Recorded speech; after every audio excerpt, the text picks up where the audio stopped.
You know those infomercials for kitchen gadgets that can do everything from grinding coffee to liposuction? Get set for the video game version. We're going to explore all the various ways you can use the Wiimote right now on Cheat.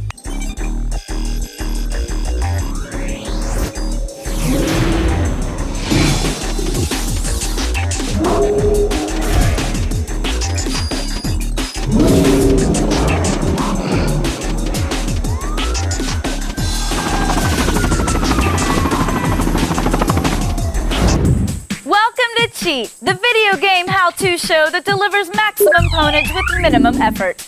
I'm Kristen Holt, and this episode is a little different from the rest. Normally, we wouldn't spend an entire show on just a game controller, but the Wiimote is revolutionary. It's intuitive, it's easy, and most important of all, it's fun. It will change the way you relate to games, if you know what it's capable of doing. Let's lock and load for some two-fisted combat action in Call of Duty 3. Sure, the graphics might not be as slick as on the other next-gen consoles, but Call of Duty 3 for the Wii throws you into action with a totally new twist. This game drops you into one of the most intense World War II campaigns as you battle the Germans with the Allied forces. The biggest draw has to be the motion-sensitive controller. The Wiimote and Nunchuck have a variety of functions which enhance the gameplay experience. Besides the generic button pressing and Wiimote movements, there's a few instances where the controller's motion sensitivity really comes into play. In the third mission, Night Drop, the British are paired up with the Scots to take out the enemy in this remote farm area. Find cover and sneak forward across the yard. You'll find a German soldier relieving himself. Use the melee attack by pushing the Wiimote forward.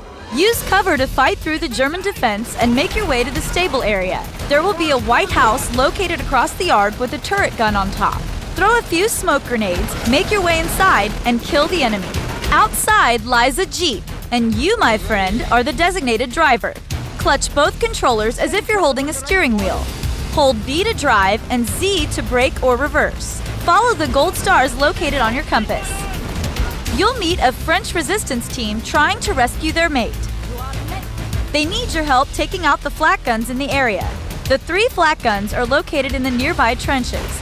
Make quick work of the Krauts, then place charges on each gun. To place the explosives, push the nunchuck forward to insert the fuse, rotate it clockwise to tighten it, and then drag it back to pull the pin. After taking out all 3, head towards the house and save the resistance fighter, Marcel. Captain Keith will give you a boost to enter through the window. This kicks off a mini-game against a vicious soldier.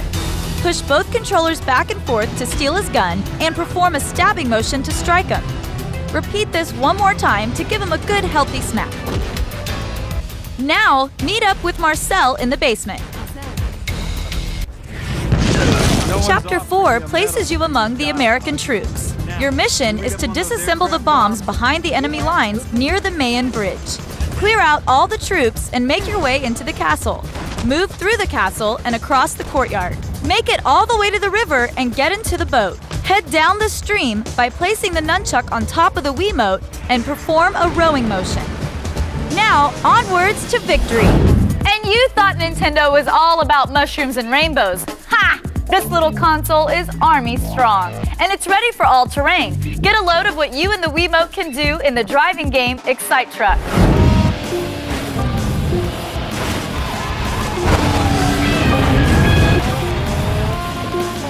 Slam, smash, slide, and get ridiculous air in Nintendo's new racer for the Wii, Excite Truck.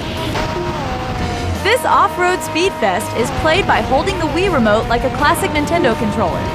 Your control pad is on the left, and the 1 and 2 buttons are on the right. The 2 button is for gas, the 1 button is for brake, and any button on the control pad will activate turbo. Steer your vehicle by tilting the controller left or right.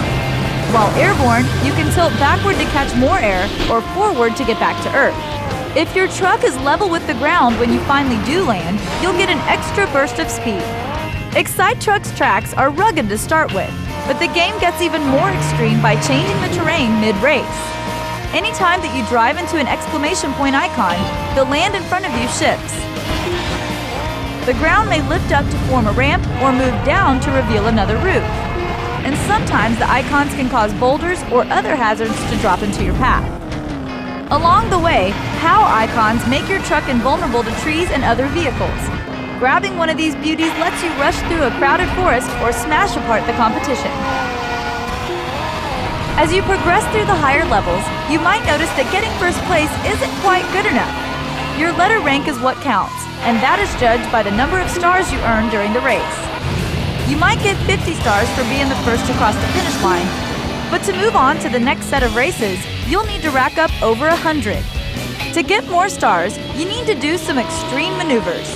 Drifting, taking out rival trucks, driving through patches of trees, and making big jumps are all great ways to rack up the stars and stay ahead. So get out there and get a little rowdy, but try not to smash headfirst into a castle wall.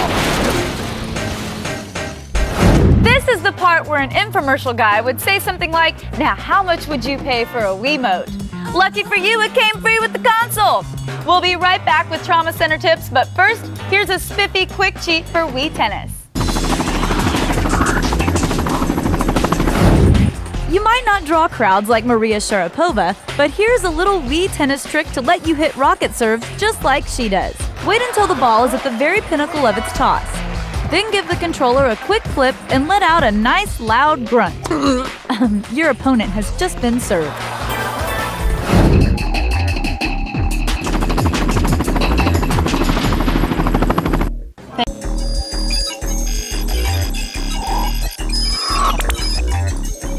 Welcome back to Cheat, where we're all about the Wiimote. So far, we've used the Wiimote to fire weapons, launch grenades, and kick up lots of dirt.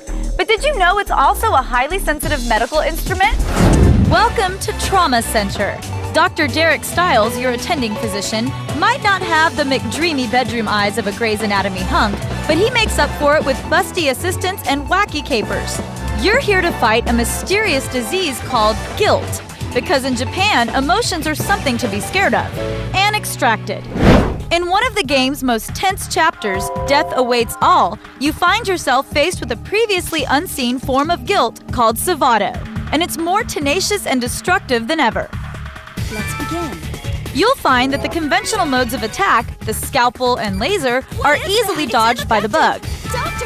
Your alternative is to use the scalpel to cut through the web he spins. Severing the strands will have the strange effect of melting your scalpel, but your lovely assistant Angie will happily scamper off to fetch you a new one every few seconds. Come to think of it, this game is better as a two-player affair. Nurse! Scalpel, stack. When the Savato regenerates a web strand, small guilt bodies emerge. Use your downtime to zap a few with your laser, but be ready to switch back to the scalpel as soon as you can. Once you've destroyed the web in 3 separate areas, it's time to bust out the laser. While you hammer away at the Savato's armor, he'll open up wounds with the little baddies. You lose him, Doctor. Make sure to suture the lacerations as soon as you see them to keep vitals afloat. Vitals dropping. When his glowing tail disappears, you'll know it's time to poke him with the scalpel. A single jab will send him into a second round with the shield. Once his third shield is gone, the Savato will absorb the nearby pink guilt. Finish it off. This is your cue to inject him with the black serum. It angers the Savato so much that the naughty little thing goes ahead and makes a bloody mess. All of a sudden, your doctor sidekick will launch his healing touch and slow down time. The crafty Savato can still escape the ejection of death, and you'll have to draw a star and contribute your own healing touch powers. He'll be totally incapacitated and you can inject away. You'll have officially killed the last of the guilt, and the world will be free to descend into lawlessness and chaos. Thank God. So much for do no harm. Don't do that. Now you can take your favorite episodes of Cheat wherever you go. Just visit g4tv.com/podcast for clips of this and other G4 shows.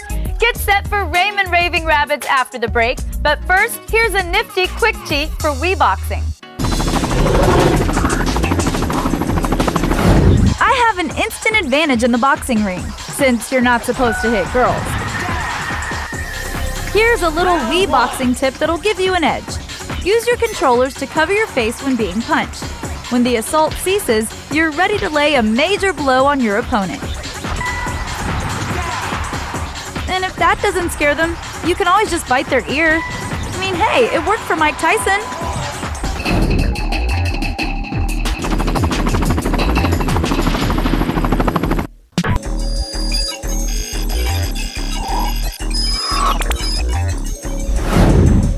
Welcome back to Cheat's wonderful world of the Wiimote. Did you ever have one of those days where a giant bunny throws you in a dungeon and a bluebird keeps pooping on your head?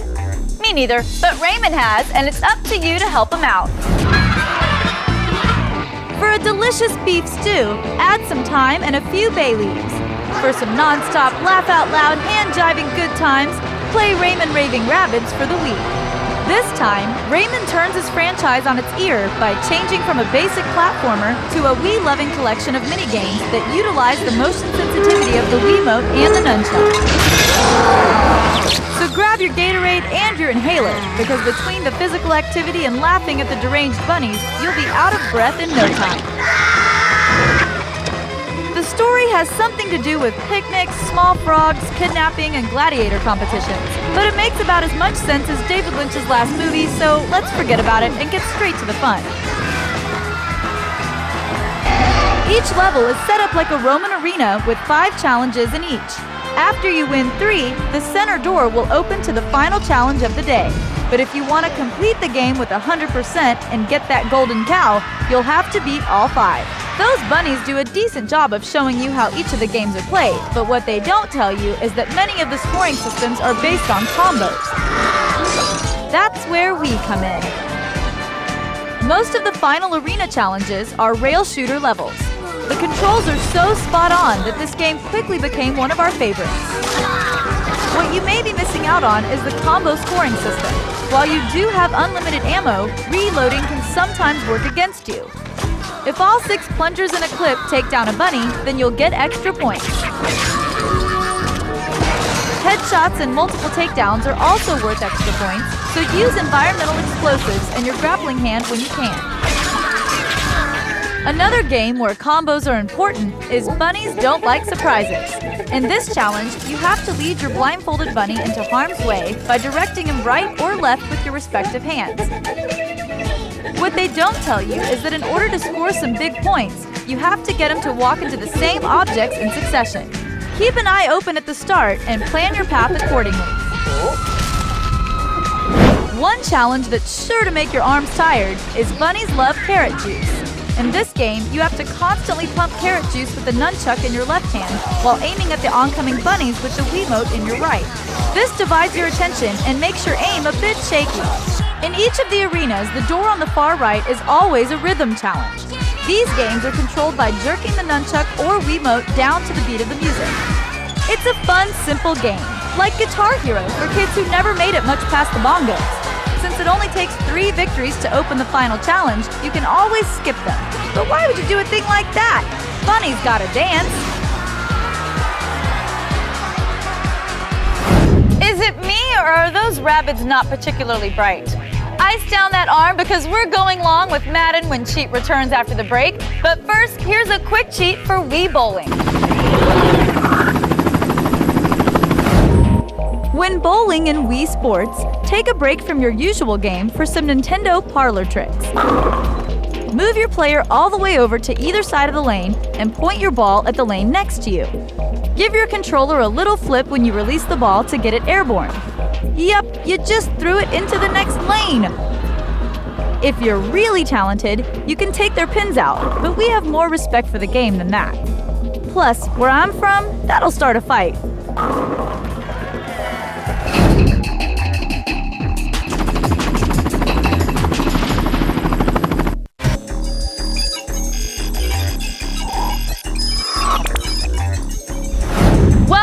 To cheat. The first time you saw the Wiimote and discovered its capabilities, some of you thought immediately about beat-em-ups like Marvel Ultimate Alliance. And some of you went right to the driving titles like Need for Speed Carbon. But sports fans had only one thing in mind. Madden 07 for the Wii has more moves than Emmett Smith on Dancing with the Stars. That means the controls can get a little tricky. Don't worry, Coach Holt has it all figured out. Let's kick things off with the kickoff. Press the A button to start the kick while pointing the Wii remote down. As your kicker starts his run, quickly swing the controller up. The faster you swing it, the further the kick goes. Tilt the remote left or right while doing this motion to slice the ball in either direction. To signal a fair catch on a kick return, wave the controllers upward. To hike the ball, Swing the Wiimote up during the line of scrimmage. Hold the B button and do the same movement to perform a hard count and trick the defenders. To choose the receiving target, hold the B button and use the plus control pad to select the receiver. To pass the rock, swing the Wiimote forward. Swing it slowly to lob. They'll go with a play fake. Going deep, looking for something in the end zone. And quickly to throw a bullet pass. After the throw, press A to select your receiver and lift both controllers upward to catch the pigskin. There are many maneuvers available while in possession of the football. Press the Z button to sprint or hold C to protect the ball. To perform juke moves, swing the nunchuck either left or right.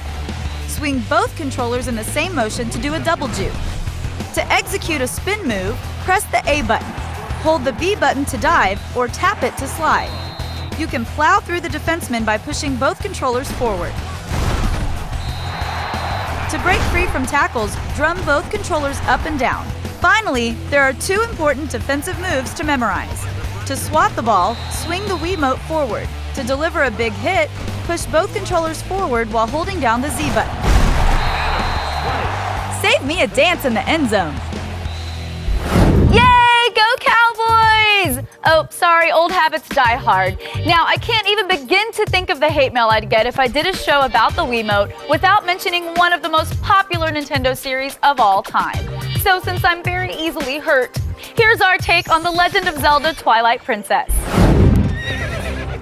Few games have had fans this excited for so long as the massive adventure Legend of Zelda: Twilight Princess. After more than 2.5 years of anticipation, Nintendo fans can finally exhale. This time out, Link begins as a rancher whose friends are kidnapped by a group of raiding monsters. In the search to rescue them, he's pulled into a dark kingdom that is taking over the world. He's transformed into a wolf, rescued by an untrustworthy creature named Midna, and learns that he's destined to save Hyrule from the Twilight. Many elements of the controls remain familiar on Wii.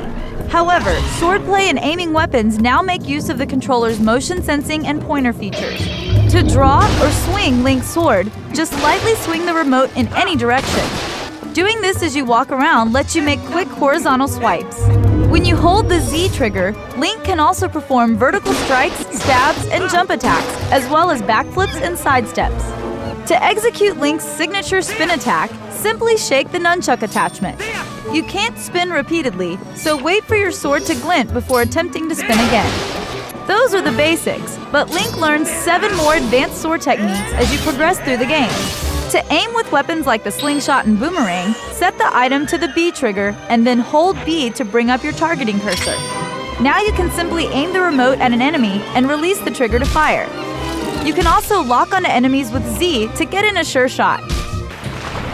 Wolf Link's controls aren't much different, but the Wolf has some specific advantages and disadvantages. You can still attack by swinging the remote and spin attack by shaking the nunchuck.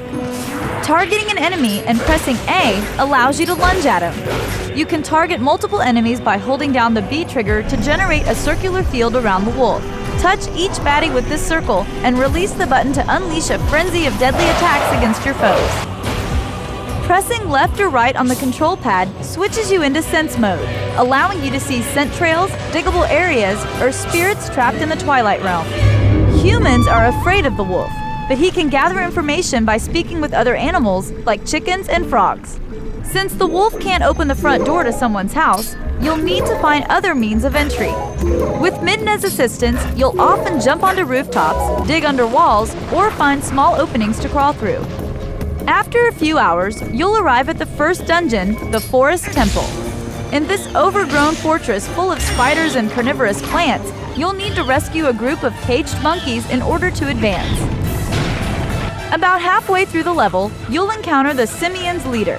He slaps his butt a lot and attacks by throwing a boomerang to dislodge nasty biting plants from the ceiling. Take care of any plants nearby, then wait for the monkey to throw his boomerang. While the boomerang is in the air, roll into the pole that the primate is standing on. This will throw off his balance and cause him to get knocked off by the boomerang when it returns. Rush over and start slapping that little red behind. After a few spankings, you'll knock the monkey back to his senses and win the Gale Boomerang. The Forest Temple also hides 2 pieces of heart. These rare items are some of the most valuable treasures in the game because collecting 5 of them will extend your life bar. The first can be found in the room just to the right of the main hall. Drop a bomb from the highest platform into the plant below to access a chest with the heart piece. The second piece of heart is nearby in the room with worms hiding beneath the floor tiles. Use the Gale Boomerang to blow out the torches. This will lower the platforms and allow you to reach a chest holding the other heart piece. We've just scratched the surface of this vast new world. Rest assured that there are plenty of hidden goodies and oddities to be found. And that's it for another edition of Cheat. If you missed any of these tips, visit us on the web at g4tv.com/cheat, or sound off on the forums, or write to us at cheat@g4tv.com. Until next time, I'm Kristen Holt, and you've been cheating.